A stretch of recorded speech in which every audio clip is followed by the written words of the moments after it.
Who who होई बढ़िलाणी पनीपरिबा दरदाम। खाउटिंग pocket को भारी बाधुची। 80 तलू मिलूनी पनीपरिबा। लोके परिबा मार्केट रो एमुंडर सेमुंड जाए बुली गले भी बैग भर्ती हेउनी। मोटामोटी भाव में कहवाई गले सेंचुरी मारिला टमाटो। रोसई घरे देख तो बहुत पनीपरिबा निखोज।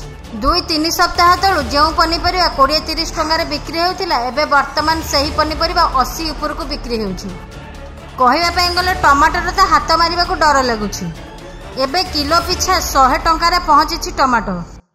सेहीपरि कांकण केजी 100 टंका, पोटल केजी 60, भेंडी 80 टंकार बिक्री होउछि। आलू पियाज भी 30, 45, 40 भितर बिक्री होउछि।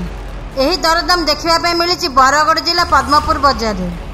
अन्यपटे देखा गले कटकर भी विभिन्न पनीपरिबा चढ़ा दर में बिक्री होउछि। कलरा केजी 100 टंका, बीन 200 टंका, बैगण 80 टंका, टमाटो 80, भेंडी 80, पियाज 50, आलू 30 टंकार बिक्री होउछि। अदा रसुण किलो पिछा 200 पार हो गलानी। एने परिबा हाटर असंतोष देखा देछि। खाउटी मानक कहवा अनुଯାयी पनीपरिबा रेट एते जे पनीपरिबार हाथ लगेबा को डर लगुछि।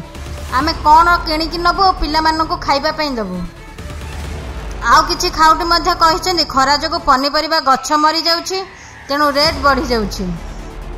वर्षा नहबा पर्यंत एथिरे कोनोसी परिवर्तन हेई परिबनी। एहा नै परिबा व्यवसायी संघ कहिछि एबे हठात दरदाम कमिबा संभव नहीं। एथिपई आहुरी पाखेपाखी मास रु 2 मास लागि पारे। पाखापाखी जदि किछि उत्पादन करा जाय पनीपरिबा ताहले एहाकु नियंत्रण करि हेबो।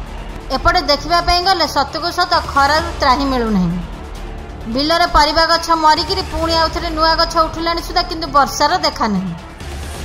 वर्षा हेले जाई राज्यवासी को दरदाम वृद्धिर आश्वस्ति मिलिबो बोली अनुमान करा जायछि।